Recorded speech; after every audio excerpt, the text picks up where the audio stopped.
രാത്രി 9:30 പെട്ടെന്നുണ്ടായൊരു തോന്നല്, നമുക്ക് തിരുവണ്ണാമലയ്ക്ക് പോയി ഗിരിവലം വെച്ച് മഹാദേവനെ ദർശനം ചെയ്യാവുന്ന. ഈ തോന്നലുണ്ടായ പിന്നെ ലേറ്റ് ആക്കണോ? പെട്ടെന്ന് തന്നെ ഗൂഗിൾ ചെയ്ത് നോക്കിയപ്പോൾ കോയമ്പേടുന്ന് 10:30ക്കും 11 മണിക്കും ബസ്സുണ്ട്. അമ്മയും ഞാൻ വിത്തിൻ 1 hour കുളിച്ച് റെഡിയായി 10:30 റാപ്പിഡോ ബുക്ക് ചെയ്ത് നമ്മൾ കോയമ്പേടെത്തി ബസ് പിടിച്ചു. തിരുവണ്ണാമല വെറും ഒരു മലയല്ലത്, അത് സ്വയം മഹാദേവനാണ്. മഹാദേവന്റെ അനുമതി ഇല്ലാതെ തിരുവണ്ണാമലയ്ക്ക് എത്താൻ സാധിക്കുകയില്ല.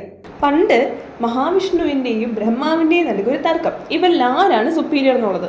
ഈ തർക്കം വഷളായി പോയിക്കൊണ്ടിരിക്കുന്നത് കണ്ട മഹാദേവൻ ഒരു അഗ്നി സ്വരൂപമായി മാറി ആകാശവും ഭൂമിയും നിറഞ്ഞു നിന്നു. ഈ അഗ്നിയുടെ ആദ്യമോ അല്ലെങ്കിൽ ഇതിന്റെ എൻഡോ കണ്ടുപിടിക്കുന്ന ആളായിരിക്കും സുപ്പീരിയർ എന്ന് മഹാദേവനും പറഞ്ഞു.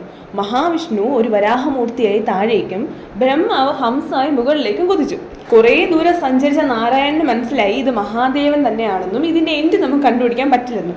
പക്ഷെ ബ്രഹ്മാവ് കള്ളം പറഞ്ഞു. മുകളിലേക്ക് പോയ ബ്രഹ്മാവ് കൈതപ്പൂവിനെ കണ്ടത്. കൈതപ്പൂവും കൂടെ ഒത്തുചേർന്ന് മഹാദേവനോട് കള്ളം പറഞ്ഞു. ഈ അഗ്നിയുടെ ആദ്യം മുകളിൽ ടോപ്പിൽ ചെന്നപ്പോൾ കൈതപ്പൂവിനെ കിട്ടിയതാണെന്നും പറഞ്ഞു. മഹാദേവൻ ഇത് കള്ളമാണെന്ന് മനസ്സിലായതും ബ്രഹ്മാവിന് ശാപം നൽകി. അങ്ങനെയാണ് ബ്രഹ്മാവിന് ക്ഷേത്രങ്ങളില്ലാത്തതും ഇത്രയും സുഗന്ധമുള്ള കൈതപ്പൂവിനെ പൂജകൾക്കായിട്ട് ഉപയോഗിക്കാത്തതും. അങ്ങനെ ഈ അഗ്നി സ്വരൂപമായ മഹാദേവൻ സ്വയം മാനിഫെസ്റ്റ് ചെയ്ത് ആ ഒരു അരുണാചലേശ്വരനായിട്ട് മാറി.